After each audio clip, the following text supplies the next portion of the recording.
Yeah, yeah. Making her way to the mic. They start dimming the lights. You start feeling alright. From Birmingham, home of the Teddy Longs, and the room is stutters. More once you discover. For all of the lovers, Whitney Houston and Roman Reigns. For all of the lovers, and Mickey James and Marvin Gaye. For all of the lovers, and Sasha Banks, Janelle Monáe, Silk, Sonic, and Paige. Allow me to say, look, I just found a place, sweet escape. Every one of us, I was kinda late, so I just made it off the struggle bus. Walking by the faith, cause I know it's right in front of us. Yo, I ain't with the hate, gotta focus on what's great. Ladies and gentlemen, Steph Hardy is on the air. Had to drop a couple bars just to make you all aware. So, sit back, relax, enjoy the show. You know I go by Joe or the rest of the flow, yeah.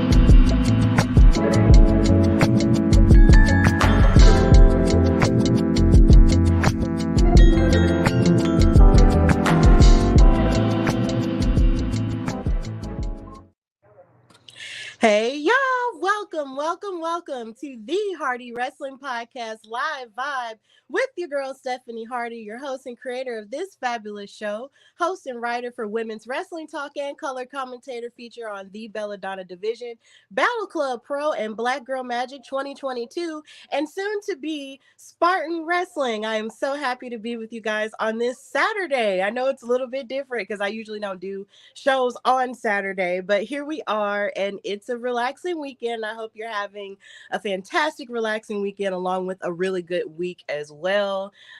So yeah, I'm so happy to be here on this show with a friend of mine who I have been, close with and shared spaces with multiple times, who is such a fabulous content creator, an amazing cosplayer, and a warrior of amazing blerds everywhere, and he's also an amazing wrestling fan as well. So please welcome to the Hardy Wrestling Podcast, Static Jones. How are you, Static? I'm good. Thanks for having me here. That's one heck of an intro.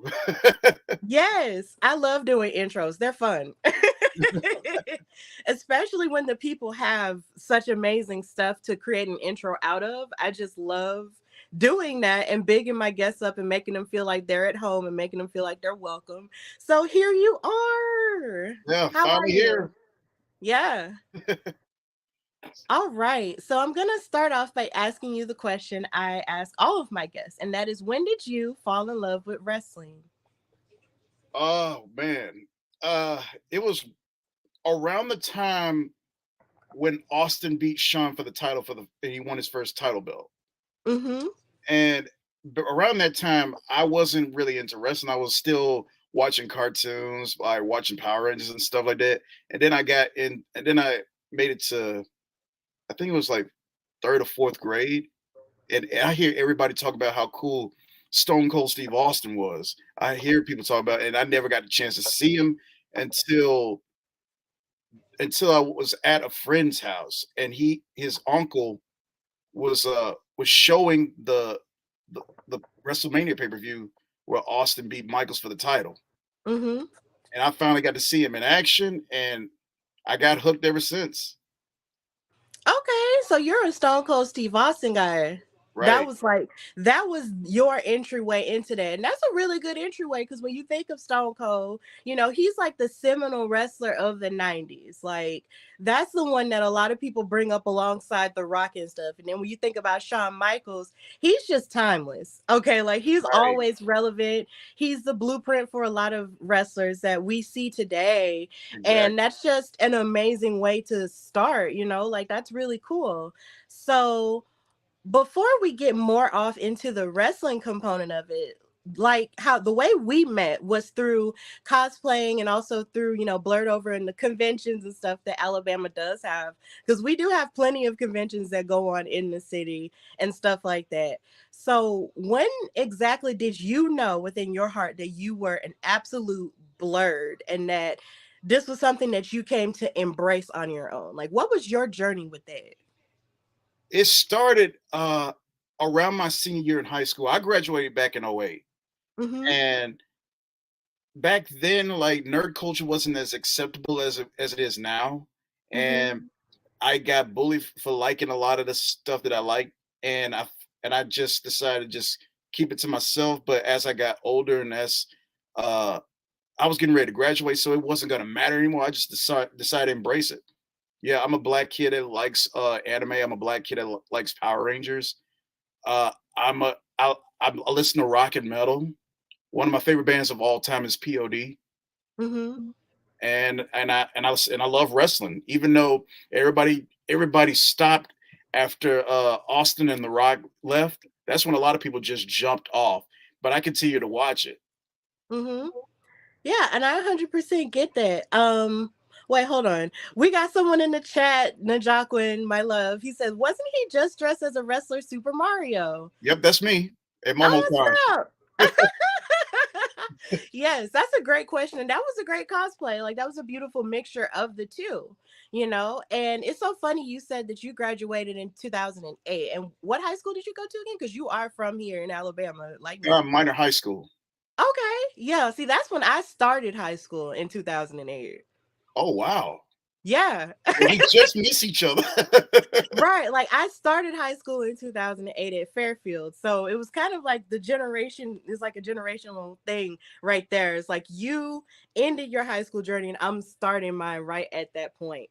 And you know, when you bring up nerd culture not being as accepted in that, I can definitely understand that because when I was in at Fairfield, it was kind of like that a little bit as well, where you had, you know, your students who weren't interested in manga and anime, and it wasn't exactly the most accepted, you know, mainstream wise. That, you know, if you were sort of looked at as a weirdo or like you were strange if you were into something like that, or you know, you were stereotyped a certain way if you were into stuff like that. Or even now, like there'll be certain people who will consider you like a child if you're into that sort of thing and you're an adult. But you know, it's just I find that those people who were into those things when they were younger and still consistently into those things are the strongest people because they knew who they were. They have a strong sense of identity. It's just like they knew who they were and they knew what they liked and what made them happy. So I feel like ultimately you wind up being a healthier and stronger person because of it. So I'm glad that you held on to those things, even though you kept them to yourself mostly as a sense of protection. You kept it to yourself because you knew it was what made you happy. So, yeah. When did you realize it was actually becoming more acceptable? Around the time where the MCU was starting to get popular, like when the Avengers movie first came out, that's when I noticed that uh uh, that's why I got a glimpse of it becoming more mainstream. Because when Avengers came in, it became like one of the most successful superhero movies out there at the time. Mm-hmm. And then I noticed more and more people was coming into the anime community. I was like, oh, that's cool. Like don't get me wrong, I like some of the anime now, but I like it's something about '90s anime that has its charm. Mm-hmm. Yeah, I like Cowboy Bebop. I like Trigun. I like to a lot of the hardcore fans. I like the Guyver. That's old school right there. Okay. Like I've never heard of the Guyver. It's uh it's pretty graphic. I'm not gonna lie to you. So if you want to like challenge yourself, go right ahead. I can't go into full detail. Yeah. Yeah, Yeah. Okay. Well, that's good. Like, oh, another comment. 90s anime goat. yeah, you're right. I mean, Yeah. I like most of the current anime. I like Demon Slayer. I like My Hero Academia. I, shoot, I like Naruto. Okay, I'm a One Piece guy. I know a lot of people don't like One Piece, but hey, I stuck with it. I'm still watching some episodes. I made it to when Ace got killed off. Oh Spoiler alert. man. Oh my goodness. Like I know like technically when I think about One Piece or even when I think about Dragon Ball Z, they sort of remind me of Grey's Anatomy and how they sort of lasted long and found a way to stay relevant over the years. Right, Because right. I remember my first foray into anime was Sailor Moon, because I was always the girl who loved watching women fight. Like Exactly. that was my thing. Like I loved watching women fight because I loved the Powerpuff Girls and stuff like that, and Charlie's Angels, and those reruns and the movies and stuff. So Right. anytime there was women fighting, I was here for it. So Sailor Moon came on, I was like, okay, yes, these women look cute in their outfits and they're fighting, and I loved it. And then Dragon Ball Z would come on and I would look at it and they were fighting and stuff. And, my boyfriend who's on the chat right now, he loves Dragon Ball Z.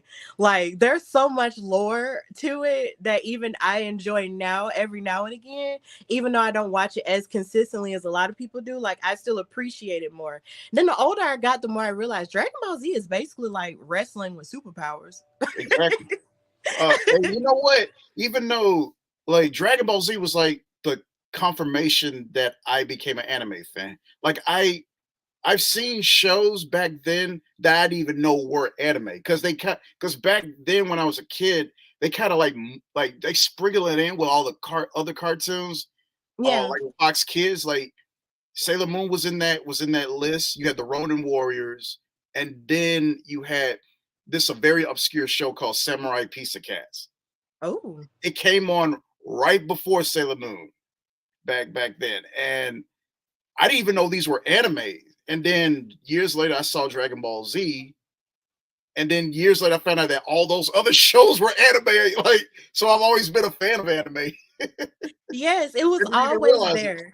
Yeah, You realize they're always there, but you just really don't know like the specific name of it. But once you realize it's there, you just don't let go of it. And then you get older and you realize what things are. You're just like, oh, okay, so that makes sense. right. So yeah, I get it. And then I also liked Yu-Gi-Oh too for a minute. Like that was really fun. Even though I never really got into the card game of it because me and card games outside of Uno just don't get along. Um, so it was Hey, just like, you play okay, Uno, that's a challenge in itself. yeah, but Uno will Uno was a start a lot whole easier. fight. Uno was a lot easier for me to grasp onto than any other card game. So we're not gonna talk about that. But either way, Yu-Gi-Oh was one of my favorites too. I like that as well. So anime is such a big deal now and people are more into it and it's more accepted now and it's so great. And then when you brought up the MCU, like that was a huge part of it because in 2008 you had the release of Iron Man and that Right. movie basically opened up the floodgates of what we now know as the MCU that started, the Avengers with Nick Fury and everyone else. And you had the other movies like Captain America and Thor and all of that made all of these people come out and really, bask in their I guess you could say nerdiness or blurtiness and just say this is what I'm into. I love this. And it became more acceptable and I think that's a beautiful thing. So with that in mind, when did you decide that you were going to start building up, your notoriety as Static Jones, the Blerd, and the cosplayer? Well, this it's a funny story because I've been in the cosplay community since like 2010. Mm-hmm. Like around 2010, I didn't really have any cosplays. I just knew a lot of cosplayers at the time. But in 2011, that's when I debuted my first cosplay, which was Static Shock. Hence why I'm Static Jones. And it's my name is basically my first two cosplays I ever done mixed together. Static Shock Oh, was my first one, and then I ended up doing Casey Jones from the Ninja Turtles. And so I kind of mixed them together because I used to call myself Static Cosplay, but then a female cosplayer with the same end up having the same name. She ended up getting more followers than me, and now I didn't want to be involved in nothing because people would think I'm ripping her off, even though I was there first.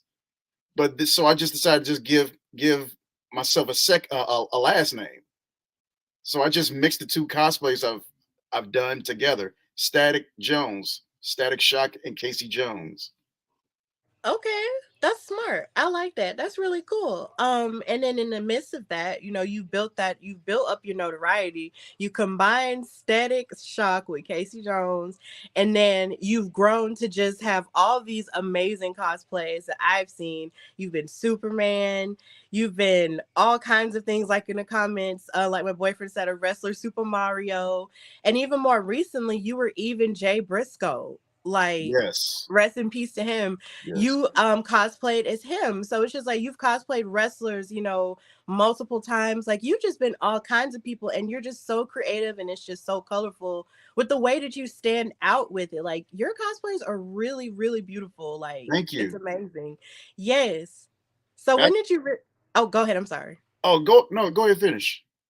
So when did you realize you were garnering a lot of attention from your cosplays? Well, I wanted to do something that sticks out because nowadays everybody wants to do the mainstream anime characters. Like Mm-hmm. no matter which you go to, there's always going to be a ton of Demon Slayer, My Hero, Dragon Ball Z cosplayers, and I wanted to do something in that line too, but I wanted to do something a little original. Hence why I kind of mix pop culture characters with pro wrestling. Uh, the first cosplay that got some attention was my Il Pikachu cosplay. Well, I pretty much mixed Pikachu with lucha libre because that's my favorite style of pro wrestling. Uh, but here's the thing: I came up with that character first, and then Pokken came out with a character called Pikachu Libre, and people think I'm doing that character. I was like, no, I came up with this first. Oh my god. Oh my god. Sometimes that's how it be. Like, sometimes, you don't know, but sometimes you might be on the same wavelength as somebody else, and then the both of you might come up with something similar, and you're just like, wait, no, he didn't do it. I did it. But but either way, that's still, really cool that you combine those two things. Like, sometimes, like, because I remember one time I saw a person cosplay as Vegeta and Prince. Oh yeah, And the prince of all Saiyans. I've met him a couple of times. He's actually really cool. yeah, like the first time I saw that online, I thought that was so sick because I'm a Prince fan. Like, I love me some Prince. And then the fact that, and there's something that I find really fascinating is how people love Vegeta. Even though growing up in my mind, I always saw Vegeta as a villain. I was just like, he's a villain. Why do people love him so much? No. But then as I got older, I started to realize, I guess, the appeal, I guess. So it's just like, when you combine him being the Prince of all Saiyans and then combine Prince with just being Prince, you have something there. And that's just really amazing. Like, oh my god, like, I know the first time I cosplayed as Captain Marvel because I loved her. And I was just like, I'm just gonna dress up like her. Because growing up as a child, I did Halloween costumes because that was just normal for me. Like, my mom was like, she would dress me up in different things. Like, I think she dressed me up as an Eminem when I was a baby, and then she dressed me up as a Tigger, and then I was dressed up as a pink Power Ranger one year too, and I was feeling it way too much and got put in timeout in kindergarten, but whatever. But either way, I mean, I love the idea of cosplaying and costuming, and it's just the cutest thing, and it's just so funny. And then something that I do admire is the fact that you have people who will create their own thing and make their own clothes and then get off into sewing and putting their clothes together and creating their own thing, and it's just a beautiful thing. And it's not really that different in wrestling either, because you have people like Bianca Belair who make their own gear by hand. Exactly. And then even in wrestling now, you have more wrestlers who will have people make gear for them that's centered on a thing that they really love, like Seth Rollins in the time he was like sort of like a white Power Ranger, or Johnny Gargano anytime he pays tribute to a Disney movie or a Marvel thing and stuff like that. Like, that's the kind of stuff I love to see in wrestling. Like, that's amazing stuff. And cosplaying really is, sort of penetrating itself into regular life. And I love seeing stuff like that. And Right. there's an acceptance there. It's really amazing. So that's cool. So what would you say is one of the biggest obstacles that you have faced as a Blerd, and how have you overcome them? Uh, when it comes to cosplay, there's no real obstacle. I I can't really say there's an obstacle. I just do it because I enjoy doing it, Right. and I gained a following because and I didn't even think I was going to end up gaining a following for it, but I did. I just do what I like to do, and I ignore the hater because us blood blurs we get racist comments. I didn't let it bother me because the sad part is most of the stuff that I see trolls say about me online, I've heard worse from my own people back then. Oh wow. Yeah, so the let me tell you, the minor high school class of '06 through oh no six the class of '06 through 10, we were some savages. We said and done some stuff to us that I don't think no internet troll can top. Mm-hmm. So so trolls never bothered me as much as others did. So I just continue doing what I do. Like, yeah, go away. Mm-hmm. Yeah, so essentially you just know that you are going to do this because you love it and basically damn the haters, Yeah, essentially. yeah, they was like, yeah, go away. I don't care. Yeah, it's kind of like a fly in your face and you're just yeah, you just Right, make it go away and you just fly it away because at the end of the day you're going to do you and you're not going to let any outside forces stand in your way with that. And I admire that. I really do.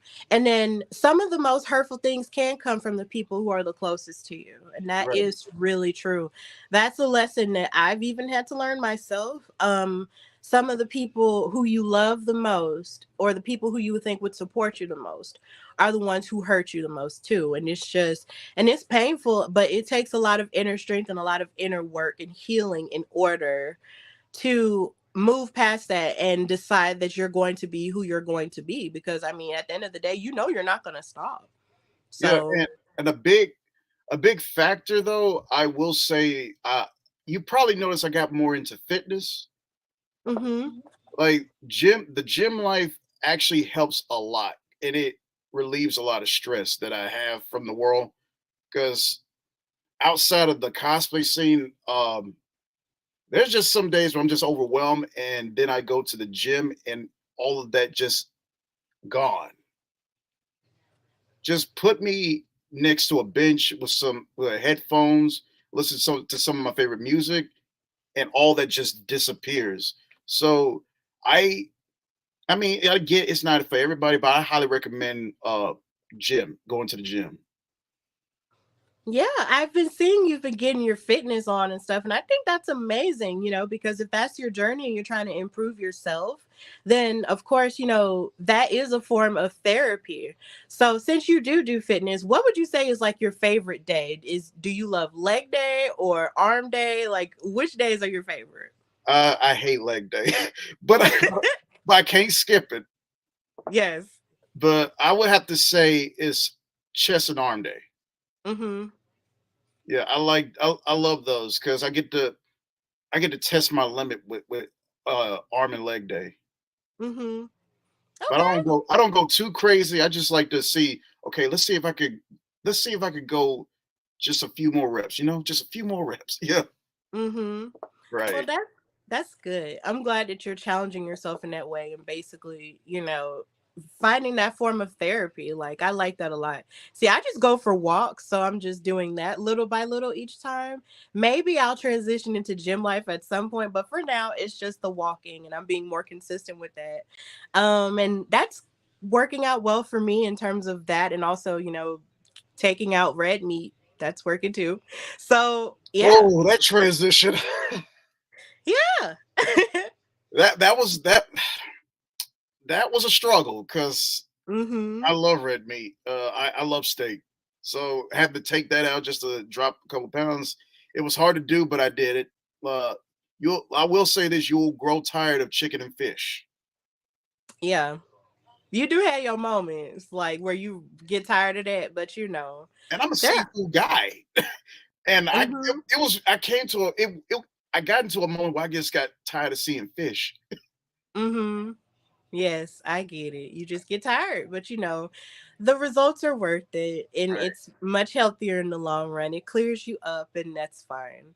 So, in the midst of all the things that you do in life, you are also a part of Blerd Over, which is something I am so happy to have witnessed, from its infancy. With Skip, shout out to him, and then you guys doing all kinds of amazing stuff with Black nerds in the community here in Birmingham, and even expanding upon that. Like, what is your role specifically in Blerd Over, and what has been the most rewarding part about the work that you do with Skip and everyone else in Blerd Over? Well, I'm somewhat of a hype man, and I'm also going to start covering wrestling for the brand. It's me, and we also got Lorenzo who covers Raw and SmackDown on the Mm-hmm. page, and I'm starting to cover AEW content, well, at least as much as I can. I can't guarantee I'm going to cover Collision every week, but I will cover Dynamite. Right. So yeah, we're gonna get wrestling content out there, Mm-hmm. but I'm also the veteran cosplayer of the group. Mm-hmm. So, but we're all gonna start doing more group cosplays together Mm-hmm. because it's we're trying to get them. I don't think I should tell you this, but we got something in the works for Dragon Con. Just stay tuned. Okay. Yeah, Okay. And what would you say has been the most rewarding part of that, of watching it grow into what it's become? just meeting a lot of fellow Black nerds because I remember a time where there were very few of us in the nerd community. Like I Mm-hmm. was there. I was the token Black guy in every friend group in the nerd community, and now years later, there's more of us in the community. It's so awesome. Mm-hmm. It's beautiful because I've seen people, gathered around your tables and stuff at the conventions. Like even last year at Alabama Comic Con, we were next door to each other, and people were gathered around your table, learning more about your stuff and our stuff together. Like that was always the most beautiful thing because I remember meeting Skip in 2019 at Comic Con, and he had cosplayed as one of the characters from Us, and I thought that was a really cool thing, and he was such a good guy, and just hearing more about what he wanted to do just was just a beautiful thing, and seeing how he's gathered himself around you guys and balanced his regular life with doing the show, the podcast, while also doing more outside work and stuff like that, and even with kids too. Like that's the heartwarming part for me and my soul, is seeing the work that you guys do with kids and letting them know that even at this tender age where they're still trying to find themselves, that it's still very okay too. That's a lot of stuff that we didn't have growing up, but Exactly. it's beautiful to see that you guys are paying it forward and you're reaching backwards and being what you needed years ago to the kids now, and it's such a beautiful thing to see.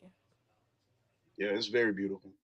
It's so wonderful. Like y'all don't understand. Like I'll be blessing my soul.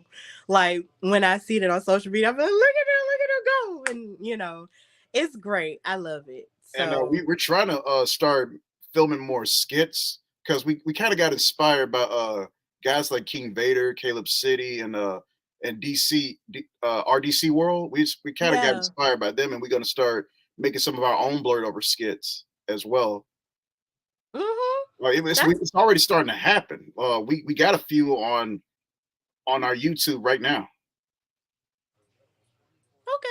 Cool. Well, maybe, eventually we'll be able to check that out. And then later on, I'll have you plug everything that you're a part of. And then you can, get more into that a little bit later. But that sounds incredibly promising. And I can't wait to see what that entails. So, outside of cosplaying and really outside of fitness, what are some things that you like to do, in your spare time? What do you do for fun? How do you unwind and, take better care of you as a person? Well, I'm actually currently looking at other hobbies. I'm trying. I do gaming most of the time, but my job and Blurred Over, I haven't really had time to really enjoy a good game lately. Mhm.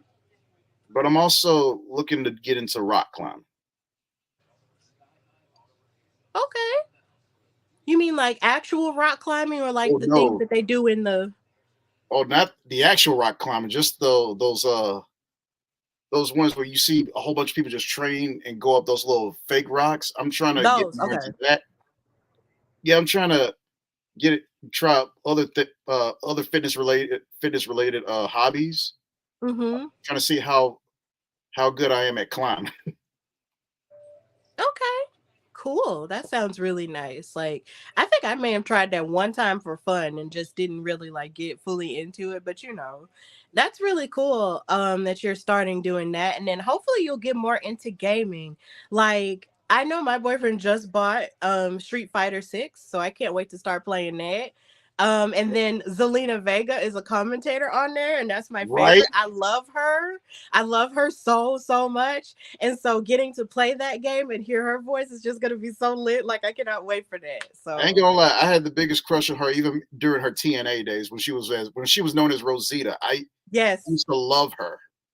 Oh my And god. it's not seeing her come this far. I ain't gonna lie, I got a little bit of jealous when she married Malachi Black. Oh. I was like, hey, it is what it is.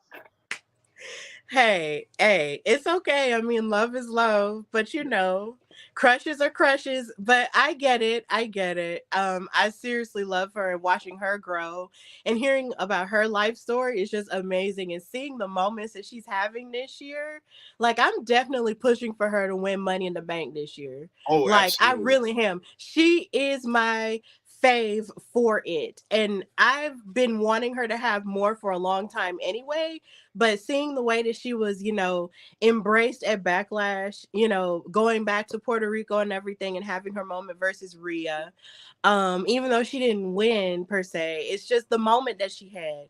And then, she's qualified for the match now. So fingers crossed, I'm really hoping that she'll make it all the way through and she wins because she deserves to have a title. Okay. Like, that's just what I want for her Exactly. so bad.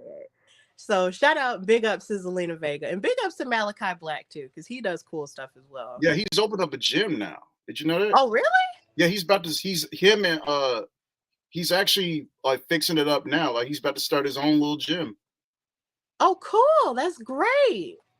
That's amazing. Yeah, So, I actually follow him on TikTok. Like he doesn't really upload much, but when he does, he shows some of his workout routines, and he actually showed like a little footage of his gym. Is they just built it up. Now he just got to put the stuff in.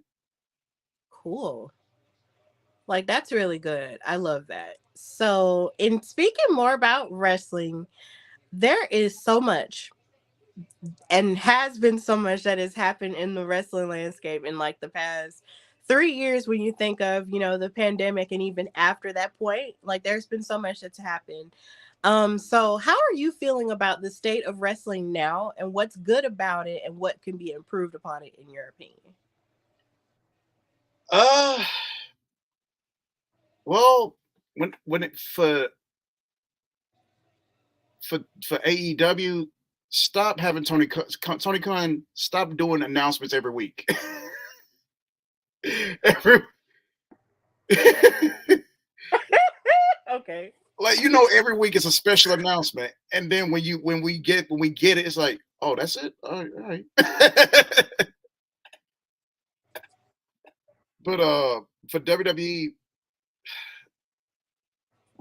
no, people ain't gonna like it, but Vince gotta let it go. Let Triple H run with the ball. Because everybody was having a good time till he got back in charge. Because Mm-hmm. I felt like like when Triple H was in charge, people felt at ease. Like a lot of the people in the back, they felt like they weren't walking on eggshells anymore. They was getting comfortable, and they was getting comfortable to do whatever they was trying to do. You can't really do that when Vince is still running the show. And I heard that for the past 3 weeks now, he rewrote the whole show of Raw before they went live. So Vince, you kind of messing up the vibe. Yeah, that is, I feel like those those are very valid concerns, But then another part of me wonders if, there's actual like proof of him actually doing it. Because it's just, I know they were saying a lot about him possibly being, behind the scenes and doing stuff like that even after WrestleMania. Like, even though, of course, I was on that high because I was in LA for all of that week and then I came home and everything was just like, ooh, but still, there was lots of fear at that time because, of course, you had the rumor of him coming back and working more. And then you also had the combination of WWE and UFC, which went forward that day as well. There was so much of that happening. And I do agree with you that, of course, Vince McMahon, as polarizing as he may be, he did revolutionize wrestling on the national level and the I'm global not taking level that away from him. at all. But, not at all. He did do that. But at the same time, there have been times where power can definitely corrupt, and you sort of think and sort of feel that he wants to be able to run everything because he's done it for so long. And at some point you do have to realize that there's levels to growth that's happening in the world that just doesn't fit, your mindset. And hopefully at some point, there can be, a meeting of the minds that the both of them can have, him and Triple H, of course, since they're family, that they can have, where one can work with the other, or one can actually, step aside and let the other one do more and let us have fun and all that other stuff. But I get that those concerns are very valid because, of course, at one point it's been said multiple times that a lot of people feel like, it's not as successful or it's not as good, or WWE isn't as good when Vince McMahon is running the show, and it's sluggish and all this other stuff. But then when Triple H runs it, it makes more sense. It's more cohesive and all this other stuff. And mind you, I do not work behind the scenes, so I cannot confirm or deny anything myself. But I just know that I just want what's best for wrestling as a whole. And if it means that they can come together and work, then that's fine. But if one of them, is more favored than the other, then maybe there can be a compromise there. I don't know. It's just really crazy. So, and then when it comes to AEW and his announcements, it's really funny how it happens because Tony Khan says, we have an announcement, and you're expecting it to be, something that's off the rails or something. And then it turns out it's something that you sort of heard rumors about or read about somehow, or it's something that really isn't that big of a deal. But I feel like since AEW is relatively new, everything's big to them. Yeah. So maybe that's what it is, but I don't know. They're still finding their way. So, I feel like grace can be involved with them in some cases. Right, right. Mm-hmm. So, what do you think is great about wrestling? There's a lot of it now. Because if you're not feeling the WWE product, you could watch AEW and Ring of Honor because he owns Ring of Honor now, and I actually got the Honor Club now. I actually dropped Disney Plus to get the Honor Club, and Mm-hmm. and that was a good investment because I'm enjoying all the content. They actually have specials for wrestlers who wrestled with Ring of Honor, but now are big stars now. They got special Mm-hmm. for Brian Danielson. They got one for AJ. They got one for Seth Rollins. Well, Tyler Black, but they Mm-hmm. got one for. I think they're working on one for the Briscoes, but they got Yeah. one. They got one for Joe. They got one for CM Punk, and plus they got a whole bunch of content before Tony Khan bought the company. So you get to go back and watch old matches. I I was tuning in to when Bandito was the ROH World Champion. A lot of people didn't know that. Yeah, Bandito's a force to be reckoned with. I just wish that they would use him more instead of just throwing him in these random matches with other characters. Cause as you can tell, I'm a big Bandito fan. Mm-hmm. Yeah, I get that. And then, of course, even if you don't necessarily watch AEW or Ring of Honor, you can also watch, Impact. You can also watch WoW. You can also watch Yeah. all kinds of other wrestling shows and even go to indie shows as well. So, wrestling is everywhere. You really can't escape it at this point. It I mean, comes on. every day almost. Yeah, every day. And It's something for everybody. I mean, yeah. there was a wrestling show at MomoCon. We just got back from MomoCon last week. There was a wrestling Mhm. show there. Yeah. Yeah. It's lots of cool stuff, to embrace as a wrestling fan. And that's what I do love about it. Like, because when I first started my podcast 3 years ago, I was admittedly just a WWE girl because that was the only thing that was accessible to me at the time. But of course, doing the podcast and getting more into wrestling journalism has inspired me to, reach out more and expand my knowledge more in wrestling. And of course, with the advent of Mercedes Monet, and everything she's doing, I've gotten into Japanese wrestling a whole lot more, especially Japanese women's wrestling. So that has been a journey and it's been amazing. And I appreciate it so much, for what it's given us on the mainstream side. And I also appreciate, why they're getting and garnering more attention in terms of wrestling news now, because the stuff that they do is pretty sick. So I'm really happy that they're having their moment. Even before Mercedes Monet, started with New Japan and Stardom, they were having their moment, and now they're having even more of a moment, because of it. And I'm so glad to see all of these people thriving, in their own way. So, who would you say is your top 5 wrestlers of all time, male, female, or non-binary? Oh, you put me in this position. Oh, Yes. um, of all time, I would have to go with Austin, Rock, Taker, Eddie, and Michaels. It's a pretty solid 5. Really solid 5. Yeah. Yeah. I wish you would have gave me like top 10 because I would have threw Booker in there at number 6. Oh, well, who are your other favorites All in right, terms of? since I got to name the other 5, all right, here we go. Yes. Booker T, uh, Rob Van Dam, Oh, yes. Trish Stratus, Sting, and I think AJ Styles. That's a pretty solid 10. Oh yeah. That's a really solid, top 10. And I appreciate that. A lot of people have a hard time, with that question. But, I give you the wiggle room for a 10. So And yes, I usually. there's no particular order. That's just the first. When you ask me who are my favorite wrestlers, like a top 10, it's just those 10, but no special order. Mm-hmm. Yeah. I get it. I 100% get it. So have you, in terms of like going into like more shows outside of WWE or AEW shows, like have you been to any independent shows? Oh yes, like I mentioned earlier, MomoCon had their own little independent promotion at uh they recently for 2 years straight they had their own little independent wrestling promotion Yeah.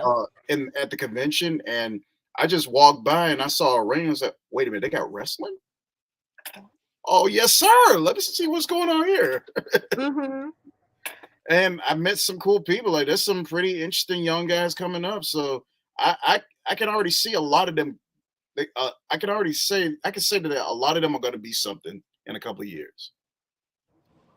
Yeah, there's some Yeah. solid female wrestlers. Shalonce Royale. I met her in person 2 times. She's really cool. She follows me now on Instagram. Mm-hmm. She's amazing. Like she's been the OVW women's champion for over 200 days. Right, And right. then I love seeing her come into herself because I actually met her at Belladonna and got to commentate for her for my first show.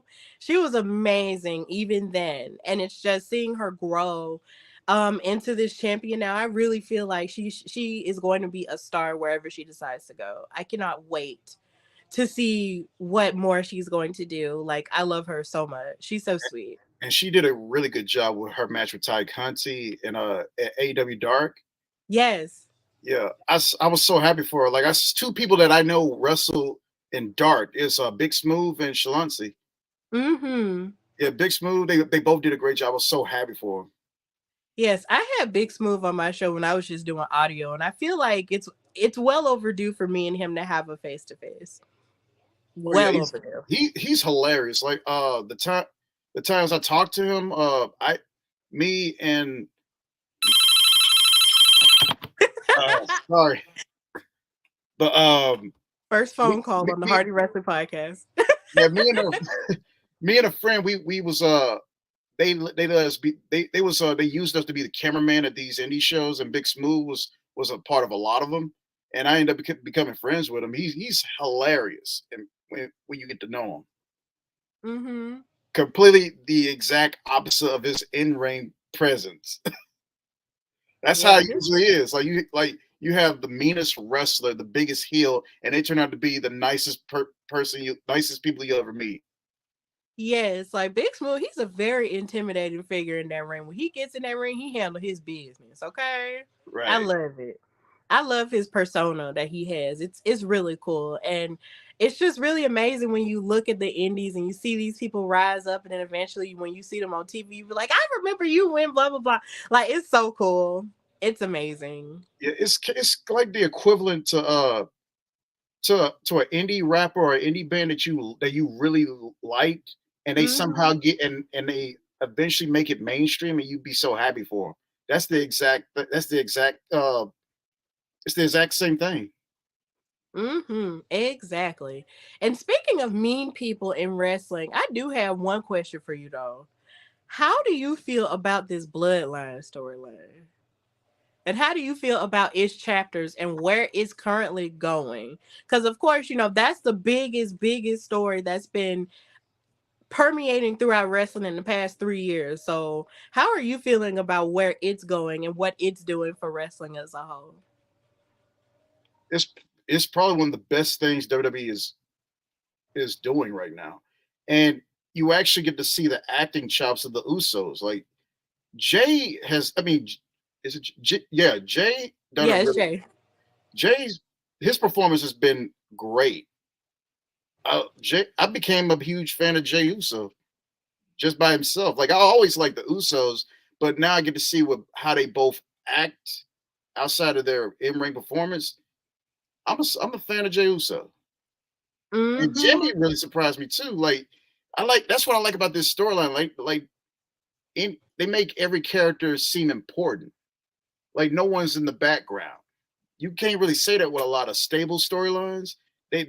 With every successful stable storyline, there's always a few that's just in the background. With the bloodline, everybody's important. Mm-hmm. That's what I like about this story.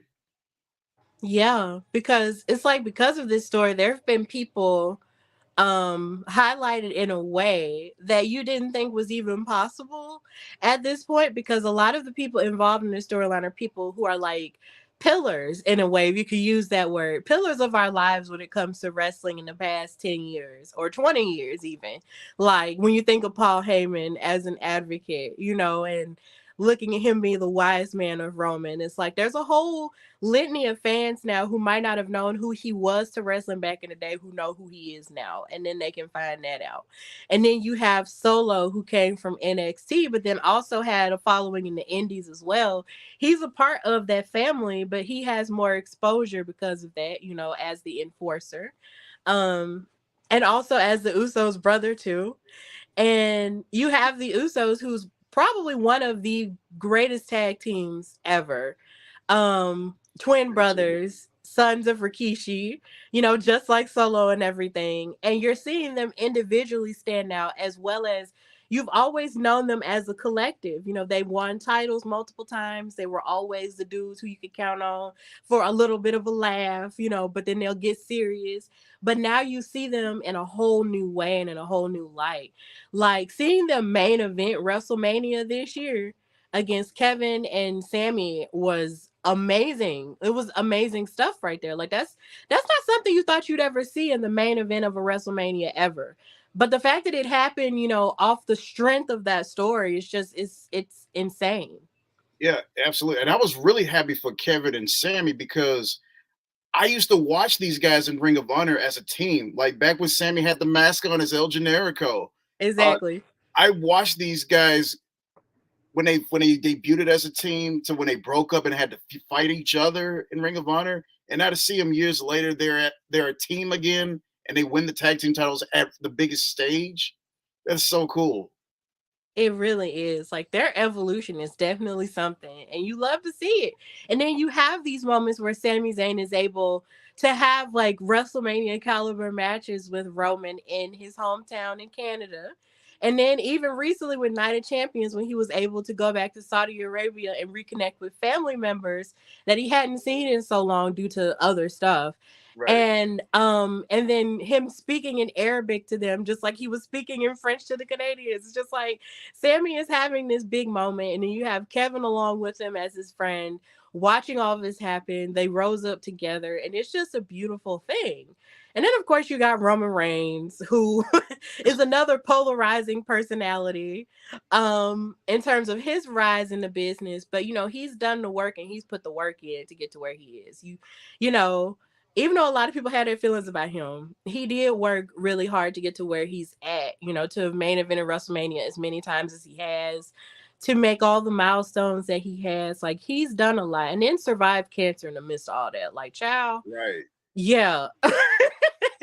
Like, he deserves it all, really. So You it's ain't gotta like him, but you better respect him. exactly. Like he has done a lot, and it's insane when you sit and think about it. And this story has highlighted all these men in such a beautiful way, and you love to see it. Maybe one day they'll get an Emmy. Maybe one day it'll take the Emmys creating a WWE or a wrestling Emmy specifically for them to win it. Like, I don't care what it takes.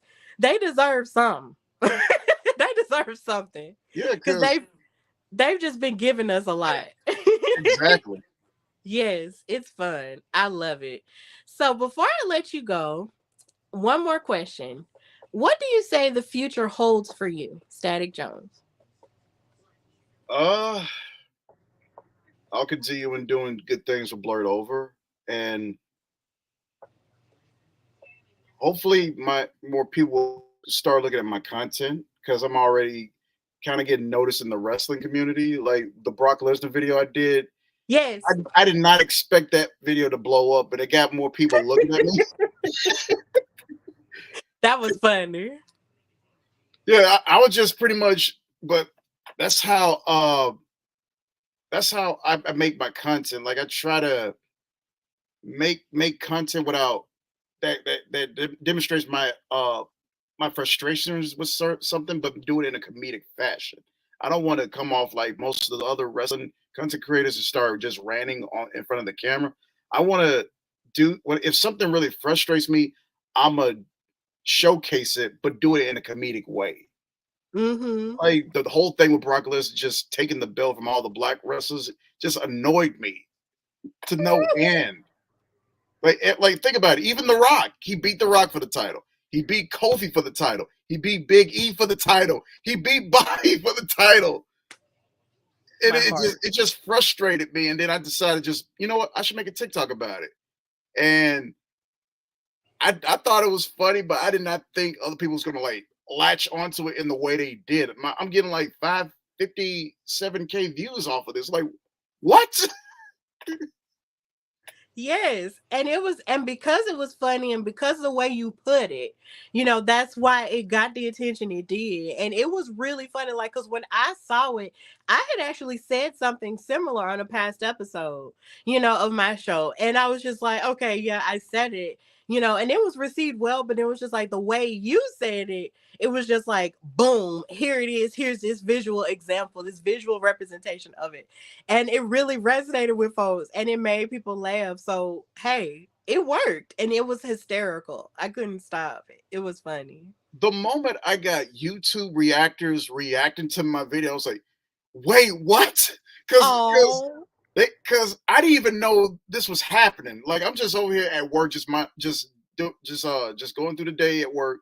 Then most of my my friends, most of my cosplay friends and most of my wrestling friends, they inbox me. Hey, so and so is reacting to your videos. Like, what? There are YouTubers that are popular that I didn't even know anything about. They reacting to the video. I was like, what? No way. It's that's so crazy. wonderful. That's so wonderful. I'm so happy for you. Thank you. Thank you. Absolutely. So, yeah. I'm sorry. I just kind of blanked out. But hopefully, the more content you create, the more cosplays you do, the more attention you'll get. And you never know what type of opportunities will spring from that. For all we know, you could be like a big muscle bound person in an MCU movie one day or a DC film. You never know. Hey, whatever I do, I hope I can monetize it. Exactly. Because Yes. my goal is like to actually monetize the stuff that I do. Now, find a way to Mm-hmm. monetize it. Mm-hmm. But of course, you're in a good place when you realize that it would be good to have it monetized, but at the same time you're in a place where it fulfills you creatively and you don't necessarily have to do it for the money. Right. So you're in a good place, and hopefully that good place will continue to, bask upon your life, and it'll just be amazing. So Static Jones, thank you so much for coming on the Hardy Wrestling Podcast. I got one more thing. The I got one thing that was like an inspiration to me making wrestling videos like that. You ever heard of Cloudy McDoom? Yes. Yeah, he's been a good friend of mine for a long time, and I kind of want to do a wrestling version of what he does with anime Mhm. and gaming. I kind of want to get into doing that, but with pro wrestling. Mhm. So I yeah, be I be wanting to run into him so bad because ever since I found out he was from Birmingham, I wanted to I just can't get over it, and we're never in the same place, and it frustrates me. yeah. Ever since he got big, he's been invited to a lot of cons out of state. Like Mhm. he rarely comes to any of the Birmingham conventions now. But hey, I'm happy for him. Like it's been a minute since I've seen him. Like I ran into him at MomoCon, and Mhm. I promise you that is the most recent time I've seen him. This dude is hella busy. Yes. And I love that for him. But I would just love to meet him one day. Maybe have him on the show. Like, I don't know, like just even if I just get to meet him and just say hi, that would be cool too. So Clyde McDoom is very inspiring and his stuff is really funny. I'll never forget the time my boyfriend was actually on his live and he was doing one of the cosplays he was doing for Red Dead Redemption. And Oh, that's one of my boyfriend's favorite games and he mispronounced his name and it was hilarious. And me and my boyfriend laughed about that for days. Like he loves him so much. But yeah, it's Cloudy McDoom. He's a blessed soul. And hopefully one day, we can meet each other and our paths will, inevitably cross. You never know. But yeah, just tell everybody where they can find and follow you and what else you've got going on, Static. And again, thank you so much for coming on. oh, no problem. Thanks for having me. Well, first of all, follow Blerd Over on Instagram, Facebook. We're all every single social media outlet, Twitter, Facebook, YouTube, all that. Blerd Over, one word, BLREDOVER. And Mm-hmm. if you like what I do, follow me on Instagram, static_Jones, and follow me on TikTok with the same name, static_Jones, and follow me on Twitter. If I don't post much on Twitter, but if you want to follow me, that's fine. It's Jones_static. Yes, absolutely. And of course, if you want to follow me, your girl Stephanie Hardy, follow me on Instagram and Twitter at Queen Steph Hardy, and follow the show on Instagram at Hardy Wrestling Podcast and on Twitter at Hardy Wrestle Pod. And this episode will be up on the YouTube. So if you want to watch it, subscribe to the YouTube channel as the Hardy Wrestling Podcast and find the purple and blue and pink logo. Because of course, if you do search for Hardy, you might get Matt, you might get Jeff, but if it's neither one of them, it's me. So find me, and that's where you can find me at. Hey, who knows? You might get the blue check mark someday. Hey, one day. Yes. And of course, if you want more of me, you can find me on Women's Wrestling Talk, the number one women's wrestling show on the planet, on Wild Superheroes After Show on Mondays with Katrina Blake and Emily May Heller. And you can also find me on the SmackDown After Show with our editor in chief, Drian Santana, on Friday nights after SmackDown. And and follow us on WW Talk Pod. So in the meantime, in between time, this is the Hardy Wrestling Podcast with the girl Stephanie Hardy. And until next time, bye y'all.